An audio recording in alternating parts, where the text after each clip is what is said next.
अस्सलाम वालेकुम, मैं मोहम्मद इजाज़ और आज हम पढ़ने जा रहे हैं पाकिस्तान के ऐसे प्रोविंस के बारे में जो रकबे के लिहाज से सबसे बड़ा सूबा है, जो मादनी ज़खायर से माला माल और सबसे लंबी कोस्ट लाइन शेयर करने वाला सूबा, और यही सूबा सबसे ज़्यादा महरूमी का शिकार है। जी तो मैं बात करने वाला हूँ सूबा बलूचिस्तान के बारे में।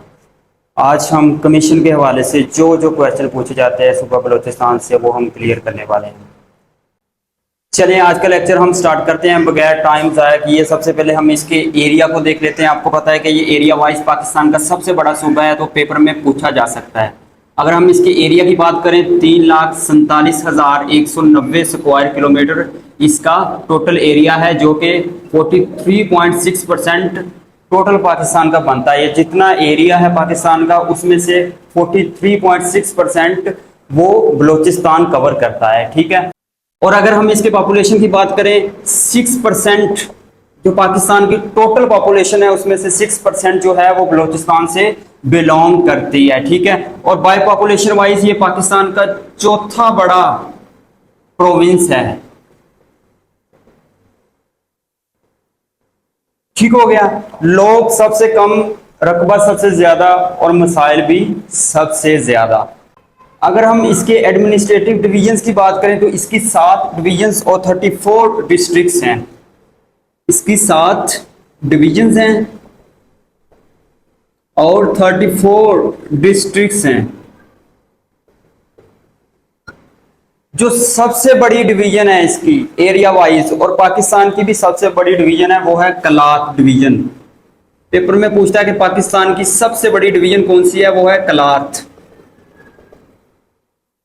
और अगर हम पाकिस्तान के सबसे बड़े डिस्ट्रिक्ट की बात करें और बलूचिस्तान के सबसे बड़े डिस्ट्रिक्ट की बात करें, वो है चागी। ये पाकिस्तान का सबसे बड़ा डिस्ट्रिक्ट है एरिया वाइज और सबसे बड़ी डिवीजन कलात है एरिया वाइज। ठीक है। और इसकी 2 ऐसी डिवीजन्स के बारे में बात करें जो पेपर में पूछता है, जो पाकिस्तान में शामिल की गई 1948 में। एक तो कलात डिवीजन और दूसरी मकरान। ये 2 ऐसी डिवीजन थी बलूचिस्तान की जो 1948 को पाकिस्तान में शामिल की गई। ठीक है, ये आपने याद रखना है। और अगर हम बाय पॉपुलेशन सबसे बड़े डिस्ट्रिक्ट की बात करें, वो है कोयटा। ये बाय पॉपुलेशन बलूचिस्तान का सबसे बड़ा डिस्ट्रिक्ट है। ठीक है। और ये बलूचिस्तान का कैपिटल भी है। ठीक है, ये आपने याद रखना है। और अगर हम लैंग्वेज की बात करें कि बलूचिस्तान में कौन सी लैंग्वेज बोली जाती है, वो जाहिर सी बात है बलोची, जो कि 3 से 5% जो है वो बलोची लैंग्वेज यूज होती है ऑल ओवर दी पाकिस्तान, और बेसिकली ये बोली ही बलूचिस्तान में जाती है। ठीक है। अगर हम इसके कल्चर की बात करें तो वो 2 मार्च को बलोच कल्चरल डे मनाया जाता है। ठीक है। पेपर में पूछता है कि बलोच कल्चर डे कब सेलिब्रेट किया जाता है, वो 2 मार्च को किया जाता है। और देन इसके फेमस पोएट, बलोची के फेमस पोएट के बारे में पूछता है, वो आप नोट कर लें। इसके कौन कौन से फेमस पोएट हैं। सबसे पहले अता शट, जो कि बलोच फेमस पोएट है। और देन मीर चाकर खान रिंड, ये फेमस पोएट है। और देन मस्त तवक्कली, ये फेमस पोएट है। इशा शमीम, ये बलूचिस्तान के फेमस पोएट हैं बलोची लैंग्वेज के। इनमें से जो मीर चाकर खान रिंड, ये उनके लीडर भी हैं जो पूरी बलोच कम्युनिटी को यूनाइटेड करते हैं, इनको यूनाइट करते हैं। और ये वही बंदा था जिसने हुमायूं को बरसगीर में आने के लिए अलाउ किया था, उन्हें रास्ता दिया था। ठीक है। और देन हम बलूचिस्तान की पॉलिटिकल पर्सनैलिटीज की बात कर लेते हैं। जो सबसे पहले बलूचिस्तान के चीफ मिनिस्टर रह चुके हैं, जो फर्स्ट सीएम थे बलूचिस्तान के, वो हैं अताउल्ला मेंगल।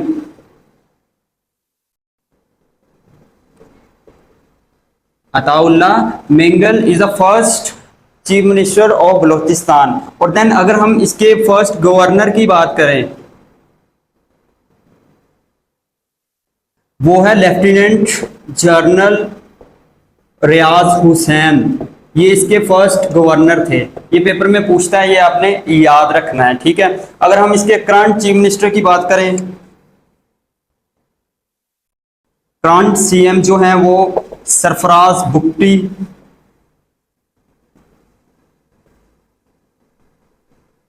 और अगर इसके करंट गवर्नर की बात की जाए, वो है शेख जाफर हुसैन मंदोखेल। शेख जाफर हुसैन मंदोखेल इसके जो हैं वो करंट गवर्नर हैं, ठीक है। अगर इसके करंट स्पीकर असेंबली की बात की जाए, जो बलोचिस्तान स्पीकर असेंबली है उसकी बात की जाए, वो पेपर में पूछता है, वो कौन है?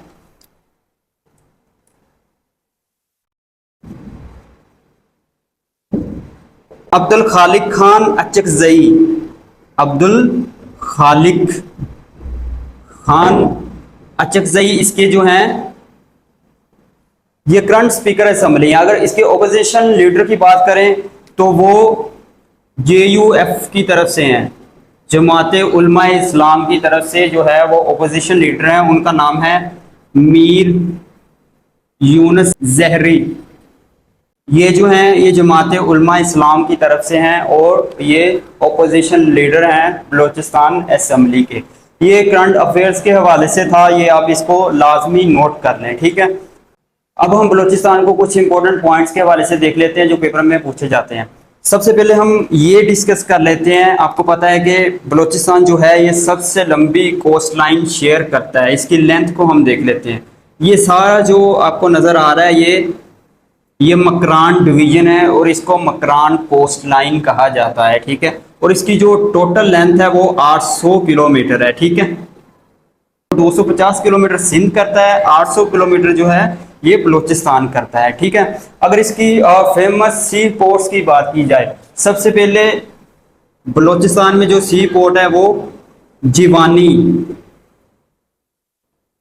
इधर है जिवानी सी पोर्ट। और देन गवादर, आपको पता है कि विच इज मोस्ट फेमस, जो कि सी पैक का हिस्सा है। ये आपको पता है कि इधर काशगर का सिटी है, ठीक है, चाइना का, ये उधर से स्टार्ट होता है सी पैक और पूरे पाकिस्तान से होता हुआ ये गवादर पे एंड होता है, ठीक है। ये सी पैक का हिस्सा है। और आपको पता है कि गवादर हमने ओमान से परचेज किया था। मलक फेरोज खान नून जो पाकिस्तान के फॉर्मर प्राइम मिनिस्टर रह चुके हैं 1958 में, उन्होंने ये डील की थी ओमान के साथ। ओमान के शेख अल साद के साथ जो डील की थी उसमें से ये जो गवादर का हिस्सा है इसको वापस ले लिया गया था, ठीक है। ये आपने याद रखना है, कब? 1958 को। और देन इसके बाद जो पोर्ट आती है वो है Pasni. Pasni sea port is famous for fish harbour, ठीक है। ये फिशिंग के लिए इंपॉर्टेंट है और ये फेमस भी इसी चीज के लिए है, ठीक है। और देन इधर आती है बलूचिस्तान में, हम बलूचिस्तान की सी पोर्ट्स की बात कर रहे हैं फिलहाल, ठीक है, वो है और मारा। ये जो सी पोर्ट है ये मिलिट्री के कंट्रोल में है, ये नेवल के कंट्रोल में है। जो जिना नेवल पोर्ट जो सबसे बड़ी पाकिस्तान की वो और मारा में है। इसका जो ज्यादातर हिस्सा है ये नेवी के कंट्रोल में है, ठीक है। ये आपने याद रखना है। सबसे पहले जिवानी, गवादर, पासनी और मारा, ठीक है। ये सी पोर्ट्स हैं जो बलूचिस्तान के कोस्ट लाइन पे हैं और विच इज मोस्ट फेमस, जो पेपर में पूछी जा सकती हैं वो मैंने आपको बता दी।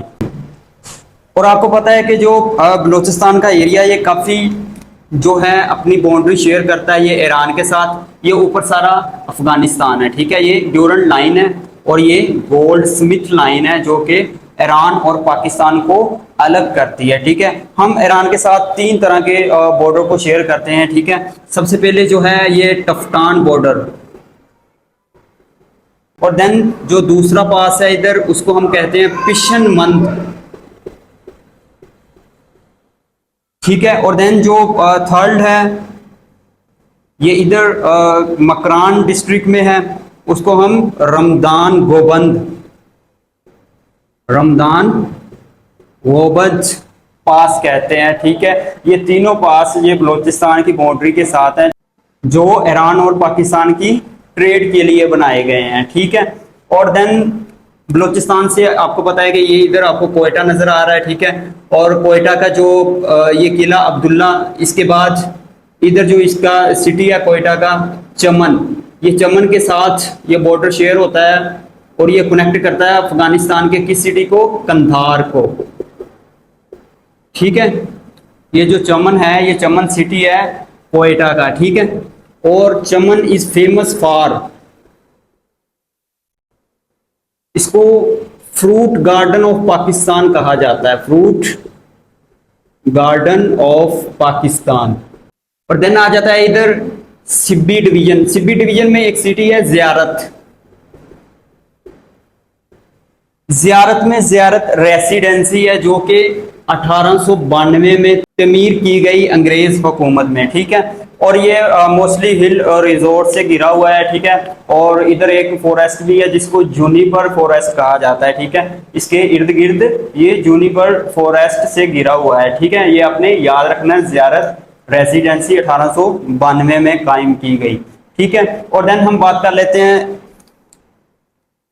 इधर एक जेल है बलूचिस्तान में, उसको हम कहते हैं मच जेल। उसका दूसरा नाम है काला पानी जेल, जो कि अंग्रेज हुकूमत ने 1929 में तमीर करवाई, ठीक है। ये इसलिए तमीर करवाई, जो भी अंग्रेज हुकूमत के खिलाफ बोलता था, जो भी आज़ादी की तहरीक में शामिल होता था, उसको उठा के मच जेल में फेंक दिया जाता था। और इसके इर्द गिर्द कुछ भी नहीं है, ये बिल्कुल सुनसान इलाका है। और अंग्रेज हुकूमत क्या करती थी, जितने भी रेबल्स होते थे, जो भी उनकी हुकूमत के खिलाफ बगावत करता था, वो उठा के इस काला पानी जेल में उसको फेंक देते थे। ये सबसे बड़ी सजा थी, ठीक है। और पता ही नहीं चलता था कि इंसान किधर गया या किधर नहीं, ठीक है। जैसे आजकल गवर्नमेंट में हो रहा है, ठीक है, पता ही नहीं चलता जो उसके खिलाफ बोलता है, ठीक है। बिल्कुल वैसे ही अंग्रेज सरकार करती थी, ठीक है। अच्छा, अगर हम बात करें कि बलूचिस्तान में कौन कौन सी कम्युनिटीज़ आबाद है, जो सबसे बड़ी कम्युनिटी आबाद है वो है पश्तून कम्युनिटी, जो कि 45% अपनी जो है वो रेशो रखते हैं, ठीक है। 45% पश्तून कम्युनिटी आबाद है इधर, ठीक है। ये पेपर में पूछेगा कि पश्तून कम्युनिटी कितने परसेंट बलूचिस्तान में आबाद है, वो ऑलमोस्ट 45% जो है वो आबाद है, ठीक है। या ये भी पूछ सकता है कि कौन सी कम्युनिटी ज्यादातर बलूचिस्तान में पाई जाती है, वो है पश्तून, ठीक है। और इसके बाद हसानी कम्युनिटी है और हजारा कम्युनिटी है, जिनके ऊपर जुल्म किया जा रहा है बलूचिस्तान में, ठीक है। ये ज्यादातर ये कम्युनिटीज आबाद हैं इधर, ये आपने याद रखना है, ठीक है। अब हम बलूचिस्तान असेंबली की सीट्स के बारे में बात कर लेते हैं, वो पेपर में पूछ सकता है, ठीक है, विच इज मोस्ट इम्पोर्टेंट, ठीक है। सबसे पहले जो हम इधर लिख लेते हैं बलूचिस्तान असेंबली। आपको पता है कि इसकी पॉपुलेशन कम है और कम पॉपुलेशन की वजह से इसकी जो सीट्स हैं वो कम हैं।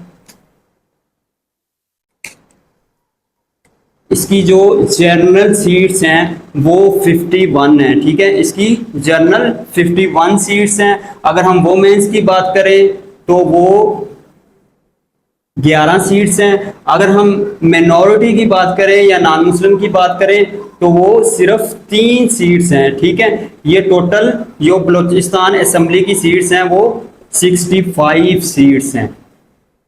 ये आपने याद रखना है, मैंने क्या कहा कि टोटल जो है वो 65 सीट्स हैं, उसमें से जो 51 है वो जर्नल कोटा है, वोमेन के लिए 11 और जो 3 हैं ये मिनॉरिटी या नॉन मुस्लिम के लिए रखी गई हैं, ठीक है। 65 सीट्स होने का मतलब ये है कि इसकी पॉपुलेशन जो है वो कम है, ठीक है जी। ये तो था हमारा आज का बलूचिस्तान के हवाले से टॉपिक। आपको पता है कि हम 1 बाय 1 हर टॉपिक को लेके चल रहे हैं, हर एक टॉपिक पे हम डिटेल से बात कर रहे हैं। सेंट्रल सुपीरियर सर्विसेज एग्जाम के हवाले से, पीपीएससी के हवाले से, पीएमएस के हवाले से, एफपीएससी के हवाले से, या जितने भी कॉम्पिटिटिव एग्जाम हैं वो आप क्रैक कर सकते हैं, इजीली क्रैक कर सकते हैं, क्योंकि हम अपनी रिसर्च के बाद अपना जो है वो पूरा टॉपिक लेके आते हैं, ठीक है।